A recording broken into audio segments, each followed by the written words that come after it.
Dear students, അടുത്ത question ആണ് water logging and drought. Water logging എന്ന് വെച്ചാൽ when soil is completely saturated with water is in general referred to the water logging. അപ്പോൾ നമ്മൾ ഒരു plant സോയിലിൽ നിൽക്കുകയാണ്, അതിൽ അമിതമായിട്ട് പ്ലാന്റ്സിൽ എൻ്റെ റൂട്ടുകൾക്കിടയിൽ വെള്ളം നിൽക്കുകയാണെങ്കിൽ ആ കണ്ടീഷനാണ് നമ്മൾ വാട്ടർ ലോഗിങ് എന്ന് വിളിക്കുന്നത്. അപ്പോൾ വാട്ടർ ലോഗിങ് മൂലം ഓക്സിജൻ്റെ കുറവ് വരാം, shortage of oxygen. This condition is known as the hypoxia. ഇങ്ങനെ ഹൈപ്പോക്സിയ കണ്ടിന്യൂസ് ആയിട്ട് തുടരുകയാണെങ്കിൽ അവിടെ അനോക്സിക് കണ്ടീഷനായിട്ട് മാറും, അതായത് കംപ്ലീറ്റ് ആയിട്ട് ഓക്സിജൻ്റെ അളവ് കുറയും. അപ്പോൾ ഇതിൻ്റെ ഫലമായിട്ട് ഗ്രോത്ത് കുറയുകയും ഇത് പ്ലാന്റിൻ്റെ മെറ്റബോളിക് പ്രോസസ്സൊക്കെ റിഡ്യൂസ് ചെയ്യുകയും അവസാനം അതിൻ്റെ ഈൽഡ് കുറയുകയും ചെയ്യും. ഇതാണ് വാട്ടർ ലോഗിങ്. ഇനി അടുത്തതാണ് drought. Drought is A period below average rainfall. അപ്പോൾ ആവറേജ് റെയിൻഫോളിനെക്കാട്ടിലും താഴെ നമുക്ക് റെയിൻ ആണെങ്കിൽ അതിനെ നമ്മൾ ഡ്രൗട്ട് കണ്ടീഷൻ എന്ന് വിളിക്കും. Drought is period of unexpectedly low rainfall. പ്രതീക്ഷിക്കാതെ വളരെ കുറച്ച് അളവിൽ മഴ ലഭിക്കുന്നതിനെയാണ് നമ്മൾ ഡ്രൗട്ട് എന്ന് വിളിക്കുന്നത്. Therefore what is considered to be drought may vary widely throughout the world.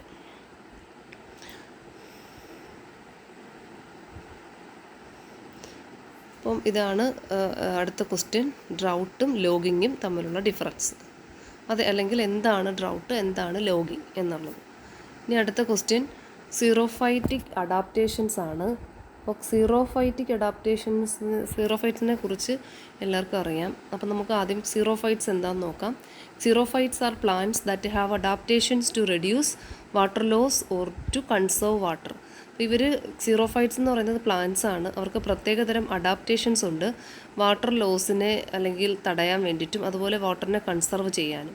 The occupy habitats in which there is some kind of water stress. അപ്പോൾ ഇവർ താമസിക്കുന്ന സ്ഥലത്ത് അല്ലെങ്കിൽ ഇവർ കാണപ്പെടുന്ന ചുറ്റുപാടും എപ്പോഴും വാട്ടർ സ്ട്രെസ് ഉണ്ടാകുന്ന ഒരു സ്ഥലമാണ്. അപ്പോൾ അങ്ങനെ വാട്ടർ സ്ട്രെസ് ഹാബിറ്റാറ്റ്സ് ആയ desert, high altitude, high latitude, rapid drainage ഇങ്ങനെയൊക്കെ ഉള്ള സ്ഥലത്താണ് ഈ സീറോഫൈറ്റ്സ് കാണുന്നത്. അപ്പോൾ ഡെസേർട്ടിലാണെങ്കിൽ ഹൈ ടെമ്പറേച്ചറും ലോ പ്രസിപ്പിറ്റേഷനുമാണ്, മഴ തീരെയില്ല, ടെമ്പറേച്ചർ വളരെ കൂടുതലാണ്. ഇനി ഹൈ ആൾട്ടിറ്റ്യൂഡും ഹൈ ലാറ്റിറ്റ്യൂഡും സ്ഥലത്തെല്ലാം ലോ പ്രസിപ്പിറ്റേഷൻ, അവിടെയും മഴയില്ല. അതുപോലെ തന്നെ water locked snow or ice, അവിടെ വാട്ടർ ഐസായിട്ടോ സ്നോ ആയിട്ടോ ഒക്കെ കാണപ്പെടുന്നു. അതുപോലെ തന്നെ റാപ്പിഡ് ഡ്രെയിനേജ്, ഇപ്പോൾ സാൻഡ് ഡ്യൂൺസൊക്കെ ആണെങ്കിൽ വളരെ പെട്ടെന്ന് തന്നെ വെള്ളം ഒഴുകി പോകുന്നു, വെള്ളം പിടിച്ച് അവിടെ മണ്ണിൽ നിൽക്കുന്നില്ല. അപ്പോൾ ഇങ്ങനെയൊക്കെ ഉള്ള സ്ഥലത്ത് സ്പെഷ്യൽ അഡാപ്റ്റേഷൻസ് കാണുന്ന പ്ലാന്റ്സുകളാണ് സീറോഫൈറ്റ്സ്. അപ്പോൾ സീറോഫൈറ്റിക് അഡാപ്റ്റേഷൻസ് സാധാരണ 3 തരത്തിലാണുള്ളത്. മോർഫോളജിക്കൽ അഡാപ്റ്റേഷനുണ്ട്, അനാട്ടമിക്കലുണ്ട്, ഫിസിയോളജിക്കലുണ്ട്. അപ്പോൾ സാധാരണയായിട്ട് ഇവരുടെ സ്ട്രക്ചർ, ഇലയുടെ ഘടനയെന്ന് പറഞ്ഞാൽ ഡെൻസ് സ്പോഞ്ചി മീസോഫില്ലായിരിക്കും. അതിനകത്ത് വളരെ കുറച്ച് എയർ സ്പേസസ് മാത്രമേ ഉള്ളൂ. കൂടാതെ less surface area for evaporation of water. Surface area കുറയ്ക്കും ഇവോപ്പറേഷൻ തടയാൻ വേണ്ടി. ലീവ്സൊക്കെ സ്പൈൻസ് ആയിട്ട് റെഡ്യൂസ് ചെയ്തിട്ടുണ്ട്. Example cactus reduce surface area, less transpiration. അപ്പോൾ സർഫസ് ഏരിയ കുറയ്ക്കുന്നത് വഴി ട്രാൻസ്പിറേഷൻ കുറയ്ക്കാൻ കഴിയും. അതുപോലെ വൈഡ് സ്പ്രെഡ് റൂട്ടുകളാണ്. അതെന്ന് വെച്ചാൽ to take advantage of any rain that falls. അപ്പോൾ മഴ പെയ്ത് കഴിഞ്ഞാൽ കംപ്ലീറ്റ് വെള്ളത്തിനെ അബ്സോർബ് ചെയ്യുന്നതിന് വേണ്ടിയിട്ട് റൂട്ട്സുകൾ വളരെ വൈഡ് സ്പ്രെഡായിട്ടാണ് കാണുന്നത്. കൂടാതെ തന്നെ പ്രത്യേകത ഇവർക്ക് റിഡ്യൂസ്ഡ് ലീഫ് ഏരിയ, നേരത്തെ നമ്മൾ പറഞ്ഞു ഫ്ലഷി സ്റ്റെമ്മാണ്, സിൽവർ സർഫസ് ആണ് ടു റിഫ്ലക്റ്റ് സൺ. ഇതാണ് സീറോഫൈറ്റ്സിൻ്റെ അഡാപ്റ്റേഷൻ. അടുത്ത നെക്സ്റ്റ് ക്വസ്റ്റ്യൻ എസ്റ്റുറൈൻ എക്കോസിസ്റ്റം ആണ്. Define estuarine ecosystem. An estuary is a partially enclosed body of water along the coast where a fresh water from river and streams meet and mix with salt water from ocean. These ecosystems are considered as most fertile ecosystem. വളരെ നല്ല ഒരു fertile എക്കോസിസ്റ്റമാണ് എസ്റ്റുറൈൻ ecosystem. ഒരു എസ്റ്റുറൈൻ ecosystem എന്ന് പറഞ്ഞാൽ അവിടുത്തെ പ്രത്യേകത അവിടെ ഒരു പാർഷ്യലി എൻക്ലോസ്ഡ് ബോഡി ഓഫ് വാട്ടറാണ്. അപ്പോൾ ഈ partially enclosed body of water അവിടെ കോസ്റ്റൽ ഏരിയ ആയിട്ട് ബന്ധപ്പെട്ട് വരും. അതുപോലെ തന്നെ അതിനകത്ത് ഫ്രഷ് വാട്ടർ ആണെങ്കിൽ കൂടിയും റിവറിൽ നിന്നുള്ള ഫ്രഷ് വാട്ടറാണ്. അതോടൊപ്പം തന്നെ അതിൻ്റെ ഒരു ഭാഗം കോസ്റ്റൽ ഏരിയ ആയിട്ട് പാർഷ്യലി എൻക്ലോസ് ചെയ്തിരിക്കും.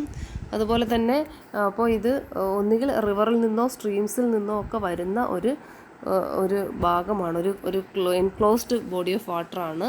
അതുപോലെ തന്നെ ഈ വാട്ടറിൽ മിക്സ് വിത്ത് സോൾട്ട് വാട്ടർ ഈ കോസ്റ്റുമായിട്ട് അടുത്ത് കിടക്കുന്നതുകൊണ്ട് സാൾട്ട് വാട്ടർ മിക്സിംഗ് ഉണ്ട് ഓഷ്യനിൽ നിന്നുള്ള.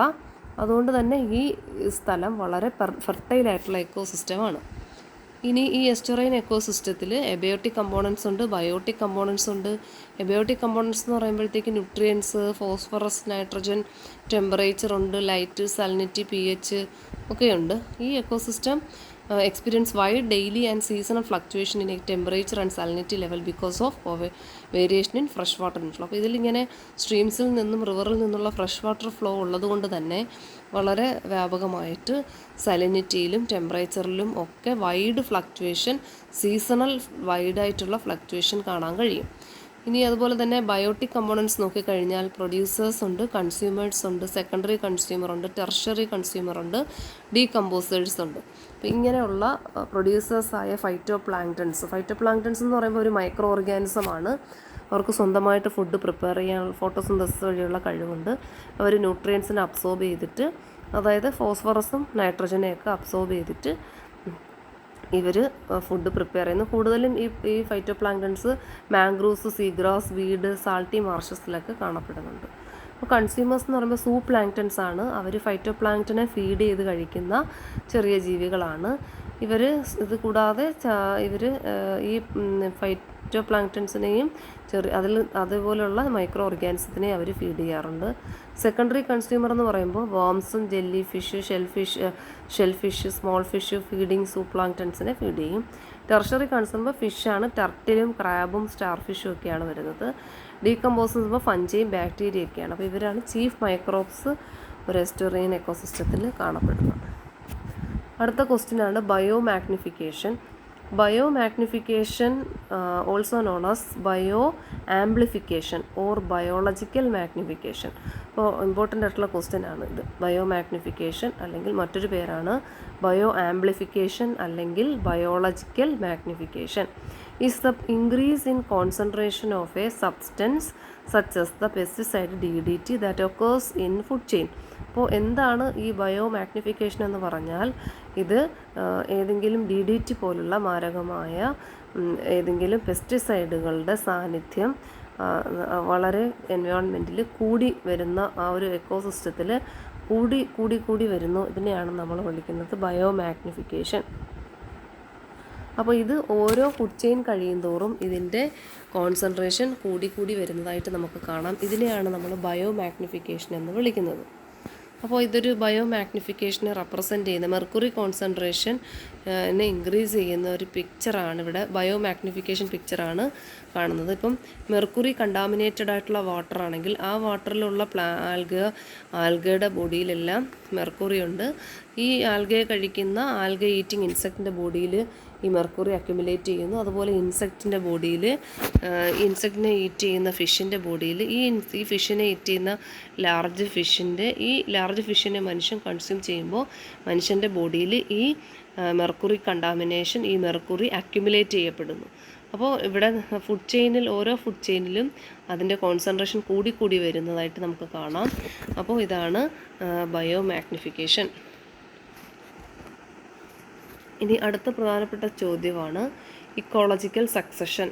അപ്പോൾ ഇക്കോളജിക്കൽ സക്സഷൻ എന്ന് വെച്ചാൽ gradual replacement of one community by the other. അപ്പം മറ്റൊരു കമ്മ്യൂണിറ്റി വന്ന് ഒരു കമ്മ്യൂണിറ്റിയെ ഗ്രാജുവലായിട്ട് റീപ്ലേസ് ചെയ്യുന്നതിനെയാണ് നമ്മൾ പറയുന്നത് ഇക്കോളജിക്കൽ സക്സഷൻ എന്ന്. അപ്പോൾ അനോർഡർലി, അല്ലെങ്കിൽ നമുക്കിതിൻ്റെ മറ്റൊരു ഡെഫിനിഷൻ പറയാം. An orderly process of community change in a unit area. ഒരു യൂണിറ്റ് ഏരിയയിലുള്ള ഓർഡർലി കമ്മ്യൂണിറ്റിയിൽ നടക്കുന്ന ചേഞ്ചിനെയാണ് നമ്മൾ ഇക്കോളജിക്കൽ സക്സഷൻ എന്ന് വിളിക്കുന്നത്. അപ്പോൾ ഇത് EP ഓഡം എന്ന് പറഞ്ഞ അദ്ദേഹത്തിൻ്റെ ഡെഫിനിഷനാണ്. അല്ലെങ്കിൽ നമുക്ക് വേറൊരു ഡെഫിനിഷൻ പറയാം. ഈ ecological succession is A process of ecosystem development. അപ്പോൾ ഞാൻ മുമ്പ് ചെയ്ത ഒരു വീഡിയോയിൽ കൃത്യമായിട്ട് സക്സഷന് എന്താണെന്നും വീഡിയോയും അതിൻ്റെ പ്രോസസ്സും ക്ലാസിഫിക്കേഷനും എല്ലാം വളരെ കൃത്യമായിട്ട് ഇട്ടിട്ടുണ്ട്. നിങ്ങളത് നോക്കുക. അപ്പോൾ അത് ഇമ്പോർട്ടൻ്റ് ആയിട്ടുള്ളൊരു പോർഷനാണ് ഇക്കോളജിക്കൽ സക്സഷൻ എന്നുള്ളത്. അപ്പോൾ ഇവിടെ നമുക്കറിയാം, ഇവിടെ ഒരു ബെയർ റോക്ക് ഏരിയ ആയിരുന്നു, അവിടെ പിന്നീട് ലൈക്കൺസ് വന്നു. ഇത് പിന്നീട് ഓരോ ഭാഗങ്ങൾ ഓരോ സമയം കഴിയും തോറും ഫൈനൽ ക്ലൈമാക്സ് കമ്മ്യൂണിറ്റി അവിടെ രൂപപ്പെട്ടു വന്നതായിട്ട് കാണാം. ഇതാണ് ഇക്കോളജിക്കൽ സക്സഷൻ. അതോടൊപ്പം തന്നെ നമുക്ക് ഇനി ഒന്നുകൂടെ നോക്കാം. ഇക്കോളജിക്കൽ സക്സഷനെ കുറിച്ച് പറയുകയാണെങ്കിൽ നമുക്ക് ഇത് മറ്റൊരു ഡെഫിനിഷനാണ്. Series of predictable changes that occurs in a community over time.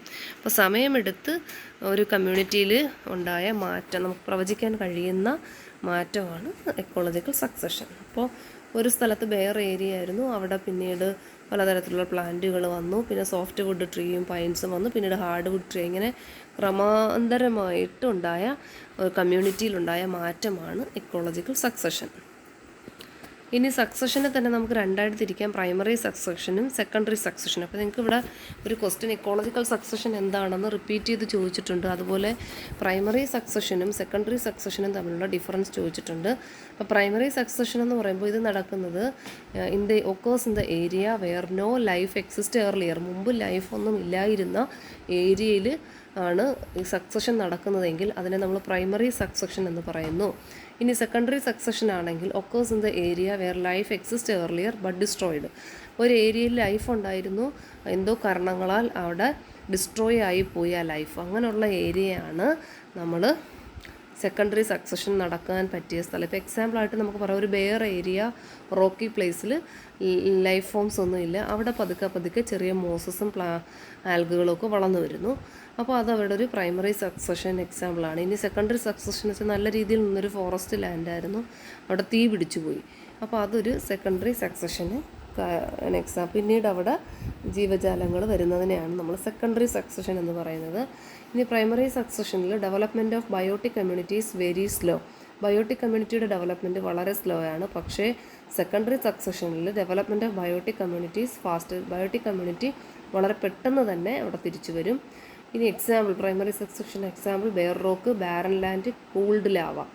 എന്നാൽ സെക്കൻഡറി സക്സഷനിൽ abundant farm lands, burned or cut forest. ഇതാണ് ഡിഫറൻസ്.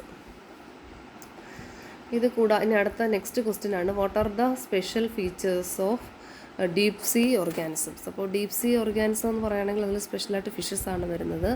അപ്പോൾ അവരുടെ പ്രത്യേകതകൾ നമുക്കൊന്ന് പറഞ്ഞു പോകാം. All have a light to lure their prey or mate. അപ്പോൾ അവർക്ക് ഇവരുടെ ഡീപ് സീ ആകുമ്പോൾ നമുക്കറിയാം അവിടെ ലൈറ്റ് ഇല്ല, അതൊരു പ്രത്യേകതയാണ്. അപ്പോൾ അതുകൊണ്ട് തന്നെ ഇവർക്ക് അവരുടെ പ്രേ അല്ലെങ്കിൽ മേറ്റിനെ കണ്ടെത്താൻ അവർക്ക് ഫ്ലൂറസെൻ്റ് ലൈറ്റുകളൊക്കെ പ്രൊഡ്യൂസ് ചെയ്യാനുള്ള എബിലിറ്റി കാണും. അതുപോലെ തന്നെ ദേ ഹാവ് ഫ്യൂവർ ബോൺസ്, അവർക്ക് ബോൺസ് വളരെ കുറവാണ്. ദേ സ്വിം സ്ലോവർ, അവർ അടിത്തട്ടിൽ ഇരുട്ടായതുകൊണ്ട് വളരെ സ്ലോയിലായിരിക്കും സ്വിം ചെയ്യുന്നത്. They all have large mouth and a special digest system, അവർക്കെല്ലാം വലിയ മൗത്തും വളരെ ചെറിയ ഡൈജസ്റ്റീവ് സിസ്റ്റവുമാണ്. Due to the lack of light their colours tend to be black or red. ഇവരുടെ അവിടെ ലൈറ്റ് ഇല്ലാത്തത് കൊണ്ട് തന്നെ ഇവരുടെ കളറ് ബ്ലാക്കോ റെഡോ ആയിരിക്കും. Special way to survive angler fish. അപ്പോൾ ഇവർക്കൊരു സർവൈവലിനൊരു സ്പെഷ്യൽ വേ തന്നെയാണുള്ളത്. അതിനൊരു എക്സാമ്പിൾ നമുക്ക് പറയാം, ആംഗ്ലർ ഫിഷാണ് അതിനൊരു ബെസ്റ്റ് എക്സാമ്പിൾ. പിന്നെ ഇവരുടെ ഫീഡിങ് അഡാപ്റ്റേഷൻസും പ്രത്യേകമായിട്ട് നമ്മൾ പറയേണ്ടതാണ്. Some organisms in the deep ocean have long needle like teeth. അപ്പോൾ ചില ഡീപ്പിൽ ജീവിക്കുന്നവർക്ക് നീഡിൽ പോലുള്ള ടീത്ത് കാണാം. ദാറ്റ് പോയിൻറ്റഡ് ഇൻവേർഡ്, അത് പോയിൻ്റായിട്ട് അകത്തോട്ട് വളഞ്ഞിരിക്കുന്നു. Keeping prey from being able to escape once again, ഒരു കാരണവശാലും ഇര നഷ്ടപ്പെട്ടു പോകാതിരിക്കാനാണ്. കൂടാതെ some fish actually have teeth so long and sharp they can never close their mouth completely. ചിലർക്ക് മൗത്ത് അടയ്ക്കാൻ പറ്റാത്ത രീതിയിൽ തന്നെ ഈ മുള്ള് രൂപാന്തരപ്പെട്ടിരിക്കുന്നതായിട്ട് കാണാൻ കഴിയും.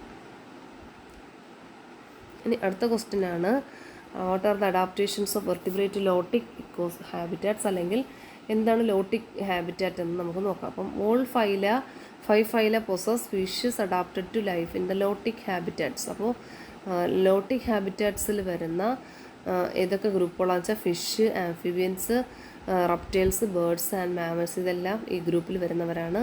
അപ്പോൾ ഇവരുടെ പ്രത്യേകത നോക്കിയാൽ stream lined body shape to reduce friction in water. അപ്പോൾ ഇവർക്ക് വാട്ടറിലെ ഫ്രിക്ഷൻ കുറയ്ക്കാൻ വേണ്ടി സ്ട്രീം ലൈൻഡ് ബോഡിയാണ്. അതുപോലെ തന്നെ some more specialised adaptation in history, physiology and morphology.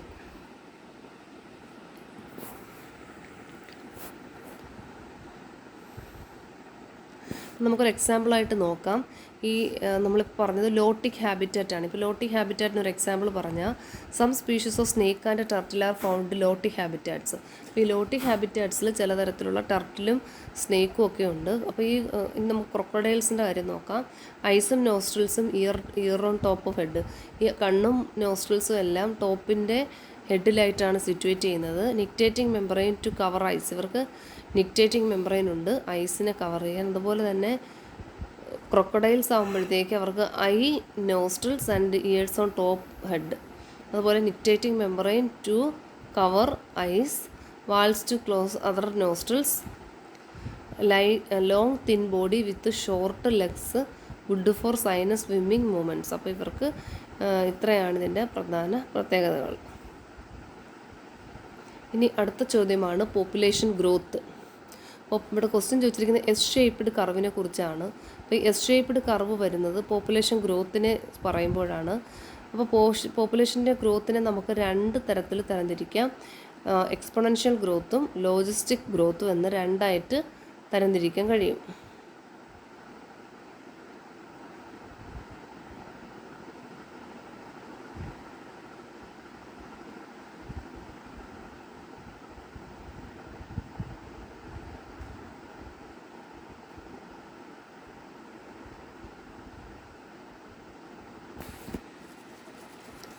അപ്പോൾ പോപ്പുലേഷൻ ഗ്രോത്ത് നമ്മൾ പറയുന്ന രണ്ട് ഫോംസാണ്.